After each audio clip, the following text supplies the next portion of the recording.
Hello, everyone. Hi, Millie. Let me get David to come here. All right. We all here. Hi, audience. Thank you so much for joining us today. Can you all hear me okay? I had some problems with my mic lately. It's all good? Awesome. Audience, thank you so much for joining us today. You are in for a treat. This is going to be an amazing event. My name is Eduardo. I am a marketing manager at Modern Sales Pros, and we're here today to talk about sign-up-based selling with the best minds in the business. Audience, feel free to share where you're turning in from in the chat. Let's see the global footprint of our elite community. And this is going to be a very interactive event. So audience, if you have any questions, anything that you want to know from the speakers, please let us know in the Q&A. And we also have a poll for you today. We got a fantastic lineup here today discussing sign-up-based selling, and these are the kinds of insights you won't find just anywhere, only here at Modern Sales Pros. For those of you new here, welcome to Modern Sales Pros. We are the world's largest and finest community for more than 35,000 members in sales management, leadership, operations, and enablement. And we are all about taking the road less traveled and bringing you along for the journey. And our mission is to help you tackle tough questions and discover opportunities you might not even know exist. And we do this through live events like this one you are about to experience. We have an engaging online forum, and we also have in-person events across the nation. I was telling John and David that I went to Chicago. I went to Austin, where they're based. Where are you based, Millie? I'm in Portland, Oregon, actually. We haven't had an event in Portland, Oregon yet, but it's in the books, maybe in the future. But before we add into the list for sure, and I see people here in Chicago, North Idaho, Montreal, Canada, Germany, Memphis, St. Louis, everywhere.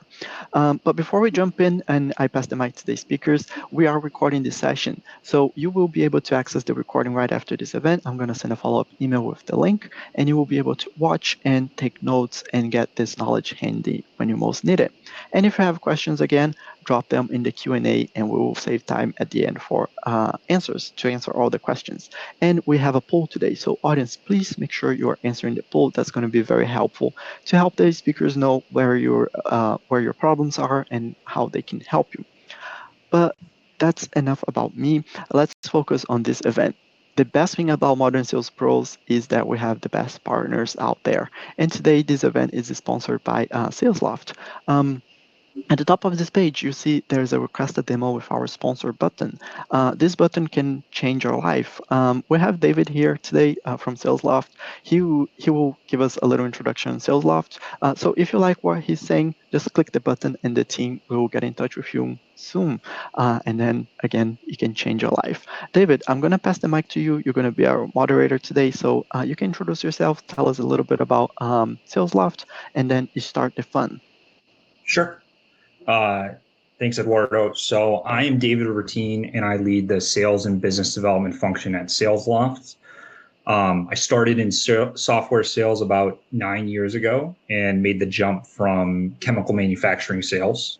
I held a wide range of roles as an IC, sales leader, strategy, ops, enablement, but have spent the vast majority of my career leading business development teams.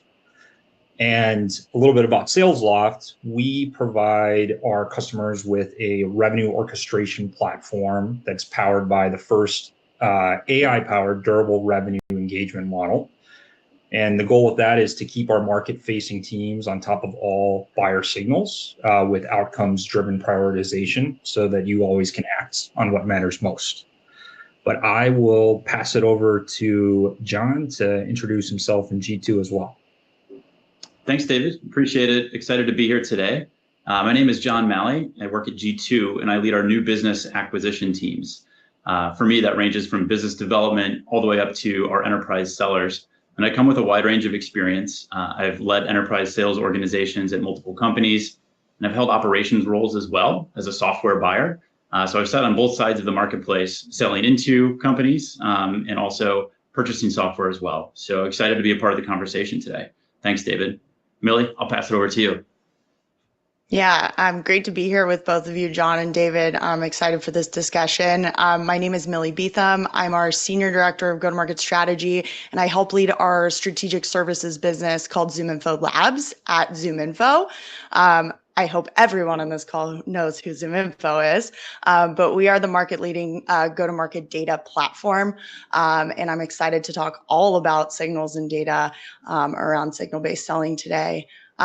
My background is a little bit different than everyone else's here, but I think the thread is that I am also multidisciplinary. So I have held roles in sales, in operations. I was in marketing for a really long time, and now I'm sort of on the go-to-market strategy side. So I'm excited for this discussion because I feel like we're all coming from like a variety of different functional backgrounds, which should make for a great discussion. Thanks for having me. All right. So, to just kind of set this, oh, wait, I'm passing it off to Eduardo for the poll here.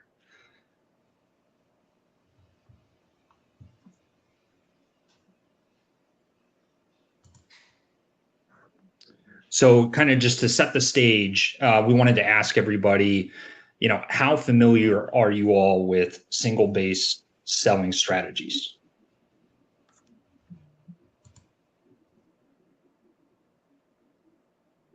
We'll give you everyone a little bit of time to answer there.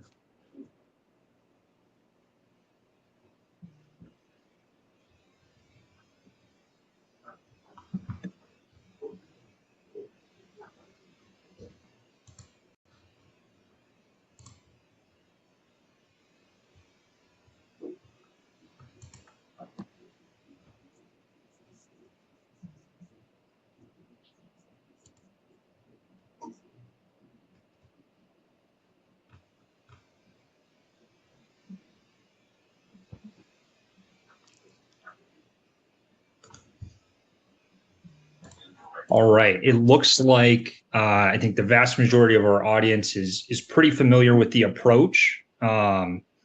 So that's good to know. But kind of just to set the stage for our conversation here, we wanted to talk about some of the challenges that organizations are facing with buyer behavior, market conditions, and really some of the industry trends we're seeing here. So a lot of companies are facing what we're calling the great growth squeeze here at Salesloft. Almost 90% of execs believe that we're in a prolonged period of volatility and uncertainty. And more than 50% of companies have adjusted their revenue growth expectations down. We all know that outbound is really harder than ever. And generating an outbound opportunity is taking over 1,000 touches, and the growth to profit ratio has shrunk to about a fifth of what it was in the past 5 years. So businesses really have a new mandate for revenue efficiency and durable revenue growth. So, we're going to talk about, how the current economic climate, along with changes we're seeing in buyer behavior, has impacted business, but also some of the challenges sales teams are up against right now to deliver. But starting with, some of our topics here and going into signal-based selling, John, I guess, why are spray and pray and volume-based approaches no longer working?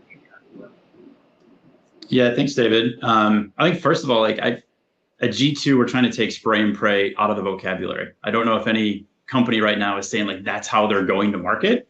We know that's not the greatest approach. Some reasons why it's not working, and I'll give you a few different statistics that G2 has unearthed from our buyer behavior report, where we surveyed 1,900 software buyers and asked them questions about their buying process. Really what's happening is short lists are shrinking. So if you take a look at how many companies or how many vendors a company is considering when they're going to go do a software purchase, more than ever, those short lists are 1 to 3 providers. So much research is happening before they ever engage sales. And that is a significant change in 2024 versus 2023. So versus spray and pray, we really think of it as mind share. when companies go to evaluate a new technology, how do you make sure that you're standing out? How do you make sure you have mind share when they go to start that evaluation? And clearly at G2, we are a little biased that we believe peer-to-peer research is one of the best ways for companies to do that, and the data backs that up as well. I think this is a really good point, that we want spray and pray out of the vocabulary here. I guess, Jon and Millie, how would you say, your teams are responding and what that new approach is? Yeah, I mean, I can start. I think, what we talk a lot about at ZoomInfo, and I spend a lot of time talking to founders actually on the ZoomInfo Labs podcast about this as well, is that the biggest shift is really, yes, the operating model is shifting for sure, but it's really at the forefront of all of that sort of go-to-market strategy work. There's this centralization around targeting criteria that's happening at organizations. So the decision making around what is your TAM, who is your ICP, which buyer personas are you going to go after, which signals are you going to use to sell, are starting to be centralized and managed sort of by like a center of excellence, if you will. And then the benefit of that is like that everyone who is on the front lines is, instead of making their own decisions, right, they're actually leveraging some of those data-driven analyses that are driving some of that centralization around targeting. And I think that response is helping you be much more prescriptive and relevant in your messaging, such that you don't need to spray and pray. You need to be really surgical and thoughtful about exactly every single message or every single touch point. And that can be like both on the sales side in terms of channels, that could be on the marketing side in terms of channels.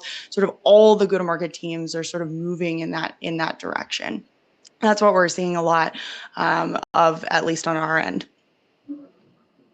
Yeah, Millie, I would agree with you there. And I want to back us up a little bit to talk about some of the changes in the market that are driving how those go-to-market tactics are changing. First, I think there's some good news, right? If you look at software buyers and they look at budgeting for 2025, 52% of all companies are saying that they're going to increase their budgets next year. So it's definitely possible to hit your goals and grow, but you have to do it differently.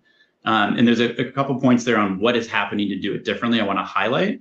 First would be sales cycles are longer. I think we all feel that. We all know that. To put a data point behind it, if you're looking at software purchases that are $20,000 or more, 49% of companies are saying that takes 4 months or longer. And that's up from 41% last year. So we can see it in the data that the sales cycles are longer, and then companies are very demanding on ROI.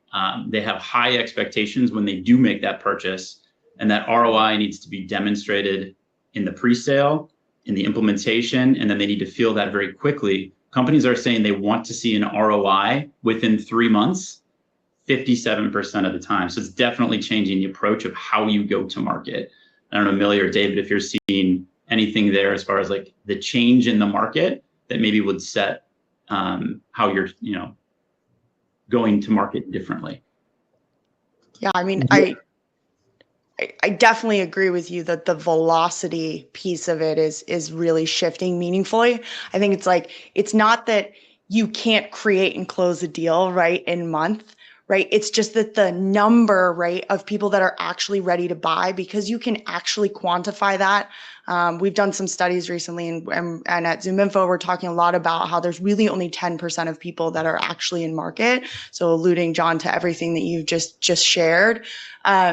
So the percentage of people that are ready to buy are much smaller, right? That's much smaller. And so there is this longer tail. What are you doing, or how are you shifting your strategy to continue to stay in front of that like 90% that are not yet ready to buy, but are still within your ICP and at some point, a fit for your services and products that you sell? Yeah, I would agree. I think that, this stat we have is 55% of B2B buyers are saying their purchase cycle times are elongated. We're seeing that CFOs are getting more involved in, lower threshold deals, which has been a big change. And then in terms of, some of the ways that our team is responding, we've taken definitely a more of a all-bound approach with our enterprise and mid-market teams at Salesloft. So I think everyone on this call would say, you know, our teams are prioritizing intent data and signals to get to the people that are in market and are evaluating, are showing intent. And we've also shifted our compensation model for XCRs to focus on not just qualified opportunities, but also, you know, stage 3 pipeline ARR to build out, I think, meatier opportunities versus just incentivizing, you know, the quantity of opportunities there too. And that, I think, has tied us better in with sales as well. So, you know, kind of going to our next topic, I guess, you know, what is signal-based selling? Oh yeah. Tall order, because that's the name of this whole event. So I hope I get it right, but Jon and David, please add. I think, you know, how we define signal-based selling, I think in the market is like a little bit different depending on who you talk to, but I think generally signal-based selling is this like go-to-market strategy that really focuses on identifying and acting on, you know, key behavioral and intent signals from your potential buyers. So these signals, right, they're indicators that, you know, a prospect or a company is actually showing interest at that time in a product or service or category, right, that you sell. And the idea, right, is that you take, you know, you take these signals, you contextualize them, and they help you to prioritize your outreach. So this prospect is more likely to be in market for the solution that you sell, and therefore you should reach out to them before someone else. We talk a lot about this at ZoomInfo as leads that are truly in market, right? Or have a higher likelihood of being ready to buy. And as you can imagine, like the impact, we just talked about a bit of that, right? Like the impact is to improve, you know, engagement, right? Actually get people responding back to you. That's coming from sort of the relevancy and the messaging that signal-based selling can allow for.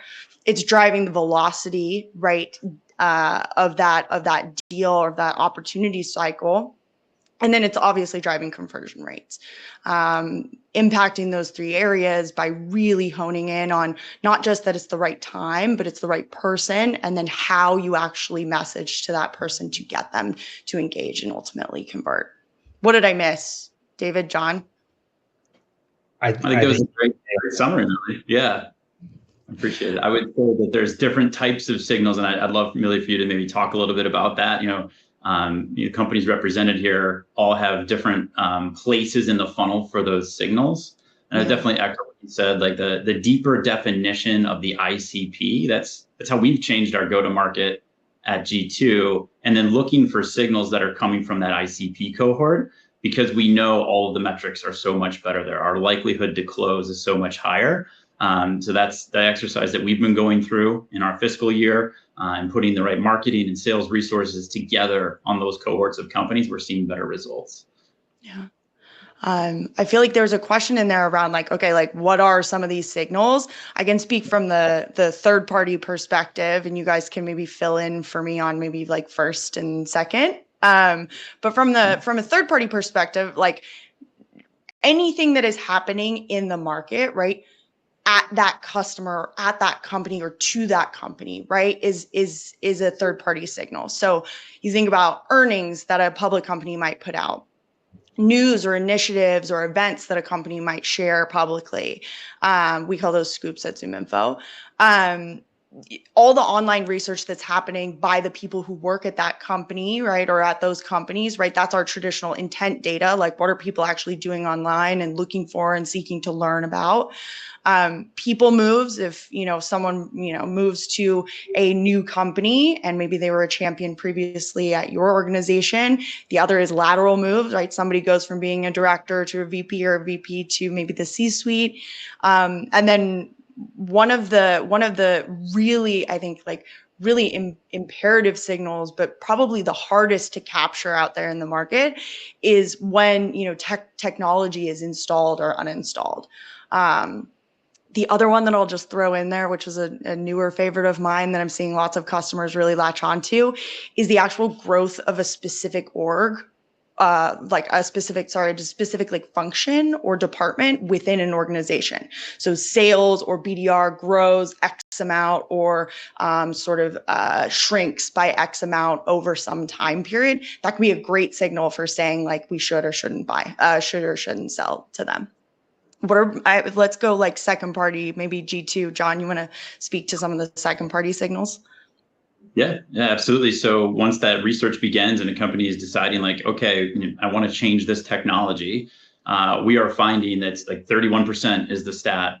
I think I mentioned that earlier, where companies are going to go do research on public facing peer review sites like G2. And you may come do something, just go into a category for software. You may go deeper into that where you're comparing two different softwares. You may go to a specific company's profile page. Those are all signals. You may look at pricing. Those are all signals that can be a part of this mix and this play that would tell your sales and go-to-market teams, I need to do something differently. So that's really where G2 comes in. It's a little bit further down the buying decision. And Millie mentioned like 10% of companies are in market. That's where G2 comes in because they may not be announcing that to your sales team. And if their short lists are even shorter, you need to know if they're researching your category, but maybe not talking to you. And that's a better sales play. I think, David, that would be a perfect time to turn it over to SDR or BDR. And like, what is that recipe when you see something's happening at their company, they're doing research, like how do you then turn that around with your SDR and BDR teams? Yeah, totally agree.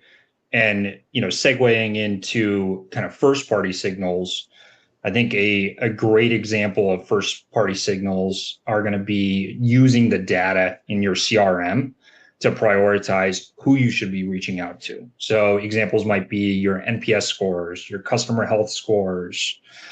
But they also could be, hey, what's that website activity that we're seeing? What's our email engagement, our social media engagement? And I think with first party signals, they're really great for your prospects and customers that are really already brand aware. I think second and third party signals are really crucial for those that are not necessarily brand aware yet. And the main first party signal that we are utilizing here at Salesloft is based off of closed loss opportunities. So we utilize a play where an AE is given a signal and the primary contact on a closed loss opportunity is added to a cadence after a certain period of time for the AE to reach out to. But I think it's really important to hit on, you really need all three, I think, to work effectively here. I want to echo that, and I wish I could say it like 27 times. I think what's really incredible is when you start to use these signals like together or contextualize them somewhat in order, right? I spoke to the fact that once you know that X% of your ICP is in market, you can actually go a layer deeper and see why are they in market. Is it a combination of third-party signals that you're seeing? Is it a combination of first and second-party signals that you're seeing? Is it a combination of second and third-party signals that you're seeing? And then within that 10%, right, you're going to get even more prescriptive about exactly who is the best person to reach out to. And normally it's like, okay, if you recently lost an opportunity and you know exactly why you lost that opportunity, it was budget, it was timing, etc., right? That might be stronger than potentially your third or second party signals that are showing up. And so you can get really, really tactical and really surgical in how you're prioritizing as you sort of like lump these things together and contextualize them across the different signal types versus just using sort of one, right? And cohorting, a set of accounts, building a play around a signal. This is a really good point. And I think segueing into like how our organizations utilize signals here, I can talk about how Salesloft is using signals first, and love to hear about G2 and ZoomInfo and how they're applying it. But at Salesloft, we use a combination of first, second, and third party signals. So, with our first party signals, or we have account-based signals and we have contact signals. So for our account-based signals, we're utilizing our first party and website intent through Drift. For a second party signal, we're using G2 when account visits one of 4 review pages. And for third party intent data, we're utilizing 6sense, where they're taking kind of an aggregate score that is created based on intent, keyword consumption activity, across the web. So we have it very specific where we send certain signals to our account executives, we send certain signals to our XDRs. For all those account and intent signals, we're creating a rhythm task for the respective party, XDR or AE, to follow up with them.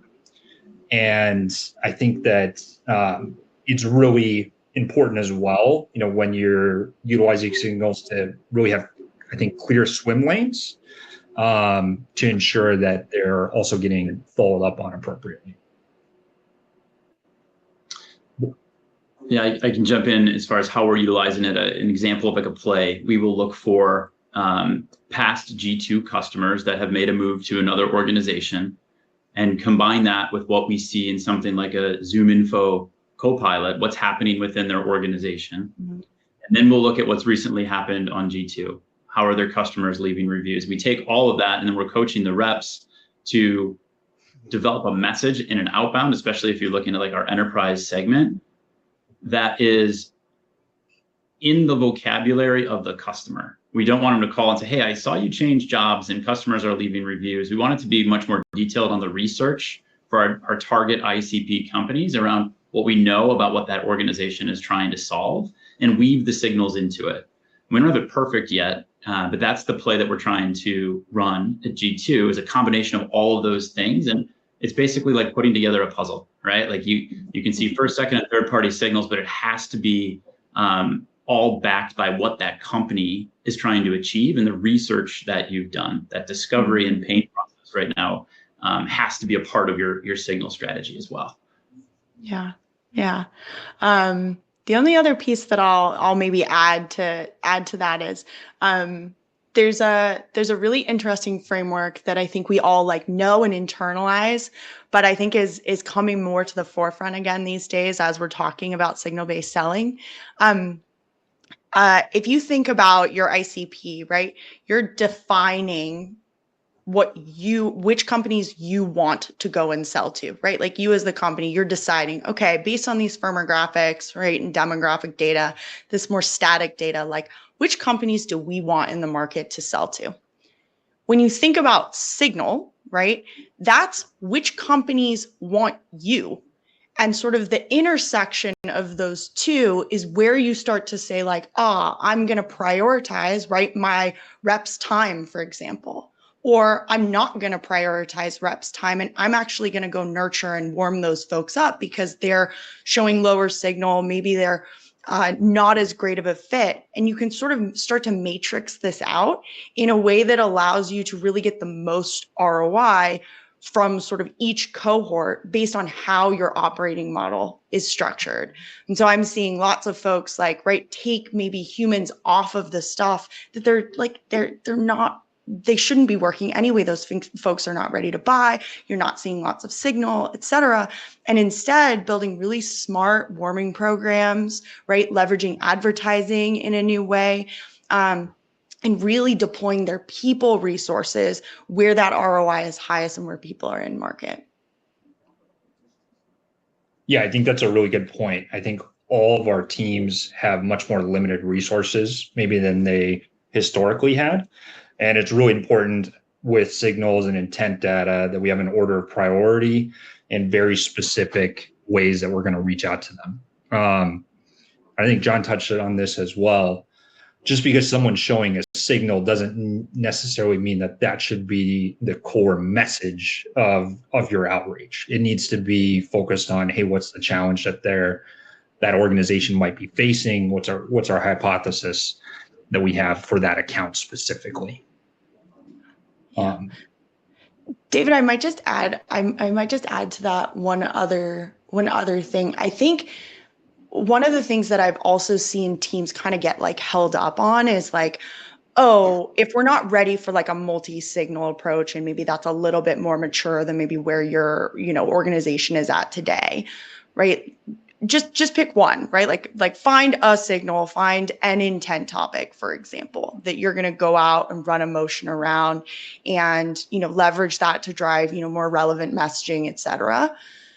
But I think the thing to be considerate of is as you start to think about like maturing your strategy, most people start to say like, oh, there's not that much signal for my products and services in the market. Most of the time, you thinking that there's not a lot of people ready to buy is normally sort of a dark funnel issue. Like you just don't have the data to be able to show you that insight. So be really cautious of like the difference between like leveraging single signals, leveraging multi-signals, and making sure that you are actually identifying the true yield of people that are in market. And that's not being sort of omitted or kept sort of dark from you based on your data investment. I think that's a huge piece I'm seeing. Like so many customers I talk to are just like, oh, but like this, there's no yield for this signal. And so we can't run that motion. I'm like, oh, well, why don't you add this signal and this signal and this signal and this signal and now see if there's more, right, contextual information and more data for you to actually be able to action. Does that make sense to you guys? Yeah. John, David, anything else you'd add there? No, I mean, I think that's a really good point. I think we all have a bunch of data. I think it's like how we are looking at that data and identifying, hey, what are some common characteristics of opportunities that we're creating? What are common characteristics of closed won deals that we're creating? Like you can pull that information and see what that is and create those first party signals. But to your point, like you need to have that data and it needs to be clear. Yeah, absolutely. I want to hear from you guys like a little bit on, like you've probably shifted to this strategy more recently, right? Or what have been like the challenges with making this sort of shift or this change? How has that gone for your organizations over the last few years? Yeah, Millie, I can jump in there. I think the number one challenge if you're implementing signal-based selling is making sure that the go-to-market teams know how to respond. How are they enabled when a combination of signals comes in? If you think about the buyer experience, we get all this information that maybe they don't know they've shared with us. So it can be almost like if you do it wrong, it's intrusive for the buyer. You know all these things, right? Like how do you make sure that your teams are enabled? We spent a lot of time there talking about that with our sellers in particular, and making sure that it can be a well-crafted message that doesn't basically say, I know what you're up to online and that's why you should talk to me. That isn't the experience we're trying to give the buyer. I think that's a really good point. I think, part of, the changes that we've made in signal-based selling have honestly been taking some of the things that some top reps maybe have been doing in the past, but really putting a process and operation behind it. So to John's point, you're not reaching out and you're not saying, hey, I saw you were looking at this specific review page on G2. You're doing research and you're leveraging AI to use specific prompts in that research and crafting a compelling hypothesis and putting different individuals in persona-based cadences with messaging that's going to resonate to that prospect. And you're using a specific personalization framework when you reach out to those individuals. So I know there was a question in the chat earlier that was, hey, when you get a signal from somebody that's on a do not contact list, what do? I think signals, when you get a signal, even if it's a contact-based signal, it is a signal for you to prospect into that account. So maybe we do have somebody on the do not contact list that's showing intent, that might be a signal, hey, we can prospect other personas at that account and reach out to that organization as well. So I think back to the original question of the challenge is, it's been really, hey, we've got all this intent. How do we prioritize all that intent? And I think it's bucketing our prospecting into two categories of proactive prospecting and reactive / intent prospecting, and putting an order of priorities into that. Hey, what's our top converting intent signal? That's what we need to do first, and work on down that list. Mm-hmm. Yeah. I mean, noise, right? There's just a lot. I feel like when I've talked with customers and been building these programs internally at ZoomInfo, the noise, it's like there's a lot of signals, and you have to like understand all of them and make sure you identify just the ones that matter to you, right? And sort of carve out the rest. Is like, those are not relevant, right?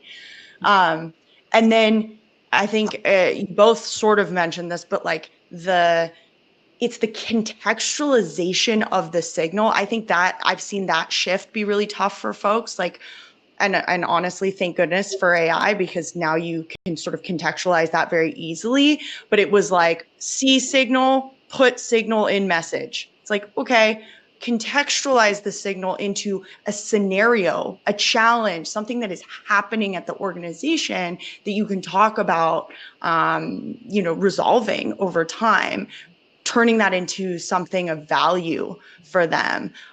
It's almost like it's like signal to, drop signal in message is like see feature functionality, sell feature functionality. Like, got to get to that contextualization of that signal so that you can actually sell, value sell properly. That's been some of the challenges I've seen with our customers over the last year or so. Yeah, and I don't want to underestimate the importance of picking up the phone and talking to the customer, not necessarily even the buyer, but the research of, talking to someone on the marketing team who might be a practitioner, or someone on the sales team that might be a practitioner. That helps you contextualize the signals so much. And oftentimes in deal strategy sessions, I'll find reps where they're really into the data, and it's like, okay, like, who have you talked to? Let's go trust but verify. I love to say trust but verify. The signals are telling you one thing. How do you go contextualize that and verify that that's, your hypothesis is correct? Yeah, it's a great point. Yeah, and I also think too, it's doing the low to high. Sometimes we're going to have to speak with ICs at larger enterprise accounts, frontline managers, to better understand and validate that hypothesis before we go up another level there as well. Mm-hmm. So we've talked about signals here. I guess, what are maybe the key elements of successful signal-based selling?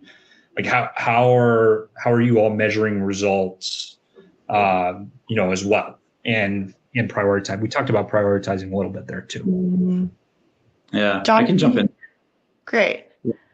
We've really done a good job of defining our ICP and putting the right accounts we want to sell to into a group, and then producing books that are focused around that ICP. So we've started there, and all the signals that we're attempting to drive and pay attention to are within that cohort of accounts for each seller. So we're looking at that. We call that our target account list.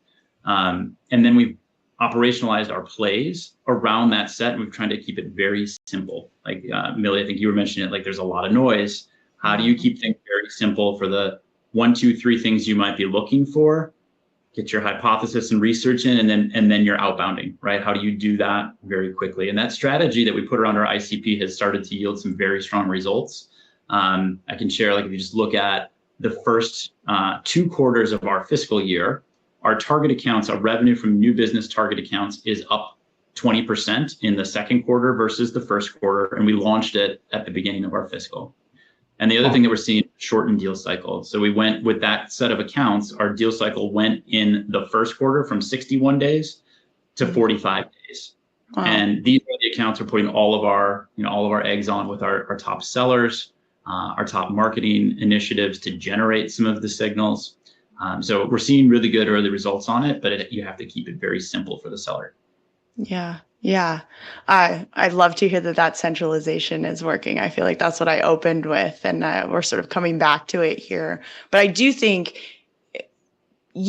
there's enough data and enough, ops resources available at most companies these days to really analyze and know your ICP backwards and forwards, and know the signals that matter to you, cut through the noise, identifying the ones that matter to you, and then be prescriptive to your teams.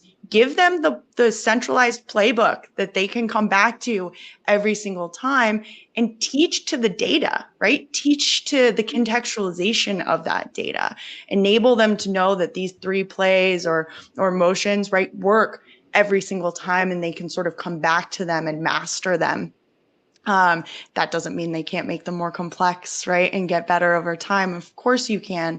But if they can nail, right, the core that you already know are going to drive revenue because you've sort of analyzed, right, what's worked, to close won deals previously, right, they'll have that prescriptive direction, and they'll have really a strong base or strong playbook to start from that allows them to get really good at this signal-based selling thing, and then become, more data literate, get excited about what it looks like to sort of mature those motions. And hopefully your best new ideas, right, come from your best sellers over time.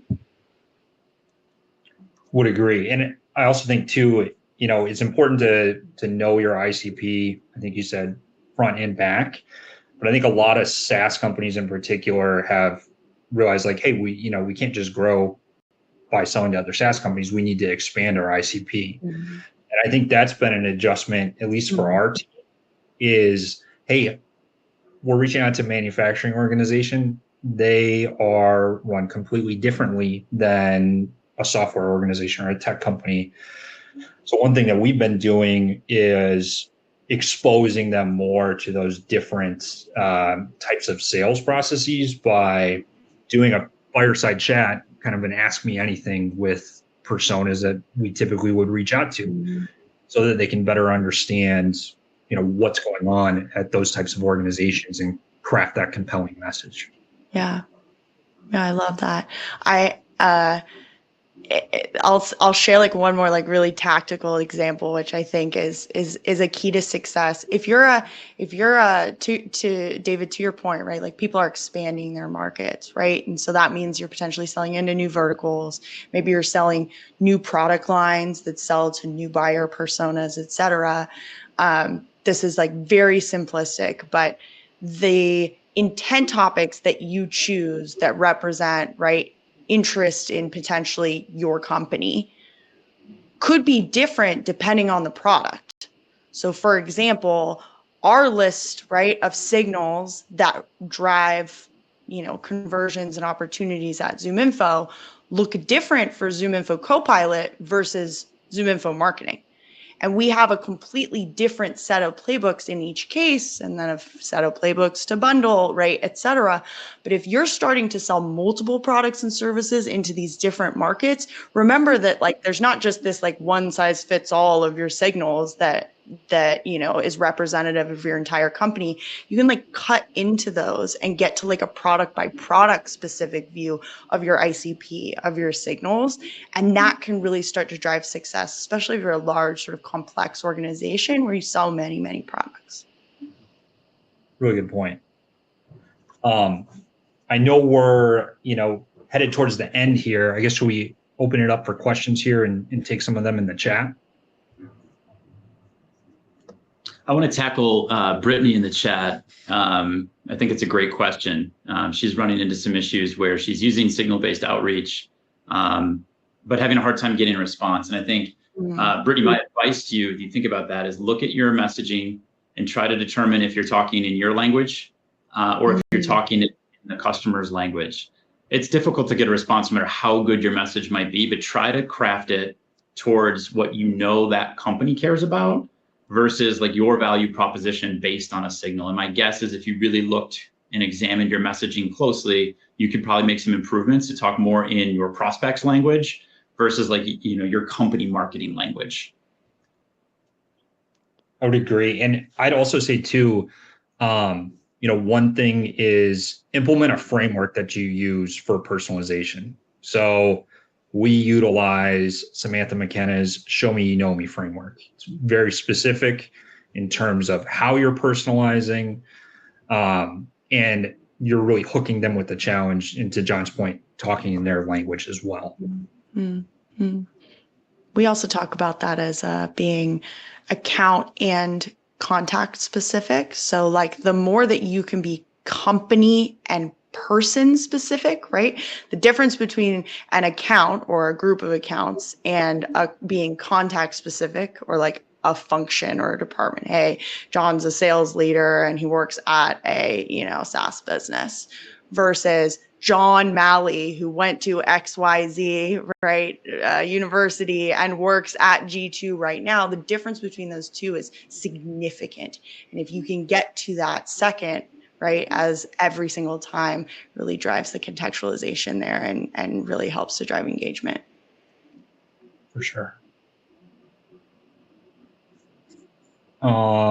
Grabbing another question here. I saw one, I think maybe it's for me, how I'm using Salesloft for this strategy specifically, and if we're using other tools as well. So yes, we use other tools as well, but all of the signals are fed into Salesloft and appear as rhythm plays. So for instance, we use 6 Sense intent data where, hey, if an account 6 QAs, there is a play, the rep is getting a rhythm task for themselves to put that into a cadence or follow up with a generative AI email.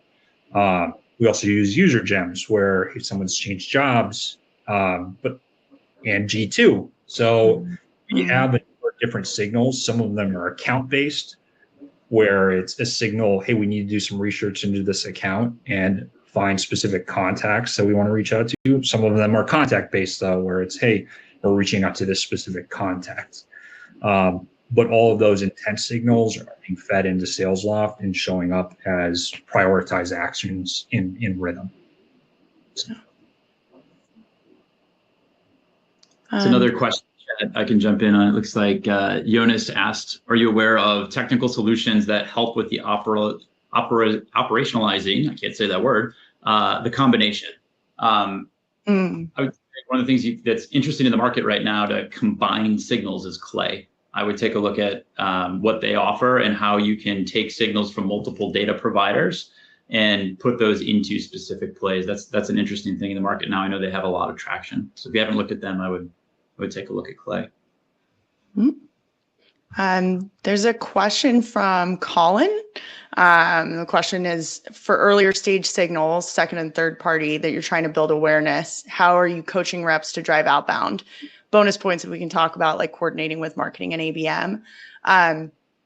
Huge way with that, a lot of the programs that I've built at ZoomInfo and are now building with customers is being prescriptive about channels. So like, as you think about those playbooks, right? In some cases, right, the channel is like, call them, forget the email, like pick up the phone, right? They are hot right now, like give them a call.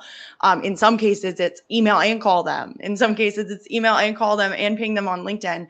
And in some cases where it's really early, it's also send air cover, like send advertising, right? So operationalizing the ability for your reps to essentially flag someone to marketing or your ABM team, for example, to say like, hey, this company should be in some air cover right now because the earlier stage and seeing some signals, but they're not yet ready to buy. It's hugely successful if you can teach, right, and enable around leveraging marketing channels like advertising alongside some of your core sales channels. And looking at some more questions here, how best do you recommend a company, introduce signal-based selling? And it looks like it's from Eddie. He's seen many companies jump in and invest in lots of data sources, but haven't seen ROI. And he's getting feedback from management and the board to invest in AI. So, I think in terms of introducing signal-based selling, it starts with taking a look at the data and understanding, hey, are there specific first-party signals that are leading to us creating opportunities or us closing deals. So there's a lot of information in your CRM that you have. Hopefully, maybe it's on customer health score or NPS or how they're interacting with marketing. I think it's identifying a few signals at first and putting together an order of priorities on those signals and specifically how you're going to reach out to those. In terms of investing in AI, I think all of us here would say, it's important to invest in AI, but there are low cost ways to do it. For instance, we do account research. We have a specific prompt and we plug it into Claude or ChatGPT, and it pulls information on account research for us. So there are low cost solutions. And I think starting off, it's just what are the signals that we would want in the first place, and operationalizing some of that before you invest in the tech. Yeah, testing some of that's really important. I was also going to say, we built a whole product at ZoomInfo Copilot is the product to operationalize signals. So I would be remiss and probably get a hand slap if I didn't actually share that with everyone, right? Like you go in there, you set up your target accounts, it tells you which signals you should action on, and it tells you how to prioritize. It does it all for you. And I think to David's point and the question, you might not be necessarily quite ready for that if signal-based selling is a brand new concept. So start small and then layer the tech on top. But we're actually, there's new tech that is going to allow you to do all of this and operationalize it. That's Salesloft. That's, G2 signals in ZoomInfo. It's Clay, right? Bringing all of these things together can be like the perfect recipe from a go-to-market tech stack perspective to start to operationalize like everything that we've talked about today. Yeah. I'd say if you're starting out, like boil down the lowest common denominator signal that you would know how to action. Totally. I'll give you an example with G2, and you can utilize these intent signals in ZoomInfo and Salesloft with G2. Take your existing customer base, and if anyone from your existing customer base is comparing you to a competitor, let's alert the sales team. Pretty basic stuff, like an easy one to run with. You know what to do. You've got more information about how to have that conversation and potentially help the churn number, right? Because I know a lot of organizations have pressure on churn right now. It's like something that simple. Crawl, walk, run. And then you start to build some of the combinations. Like go very simple first. Totally. My favorite is just like, oh, this person was an MPOC on XYZ opportunities or at your customers. Oh, they're at a new company and that company's in my ICP. I'm going to go reach out to it. Yep. It's just a basic referral play, but with, a little bit more of, works every time, y'all. It's one of my favorites. I would also ask some of your top sales reps, hey, how are you prioritizing how to reach out to an account? Because there's probably a good chance that there's specific things that they're looking for, and that's how they're prioritizing their time. So you might be operating on a signal-based strategy, but it might be just with your top reps, and operationalizing that across your whole team is the way to do it. Oh my gosh, we call that manual to scale loop. And if you can make that happen in your organization and do it ongoing, I see companies do it like once and then they never go back and do it again. It's like, do it every quarter, like go find out what the best reps are doing it and scale it across. It's so easy to do, right? And you also give them the opportunity to share, right? And grow and actually present that out or enable on it. There's so much development opportunity in that too. For sure. Well, I know we've taken a few questions here. I just want to say thanks to everyone joining here. I'm going to pass it back over to Eduardo here to close us out. Awesome. Thank you so much. Thank you, speakers. Put this down because I don't want to all my audience very long. Speakers, you're so knowledgeable. Thank you so much, Millie, Jon, and David, for your time. What do you think? For joining us. You are the best part of MSP. We had a lot of fun here today. And again, this event was recorded. We have a request a demo with our sponsor button at the top of this page. And as I said, this button can change your life. So click the button and the Salesloft team will get in touch with you later today. And I will also send some resources that they mentioned here today in this webinar in the follow-up email. So keep an eye out for an email from me later today. Speakers, again, thank you so much for providing this great content. We can go hang out backstage while the team at MSP prepare the follow-up for our audience. See you next time. Thank you, audience. Thank you, speakers. Thanks, everyone. Bye. Thanks.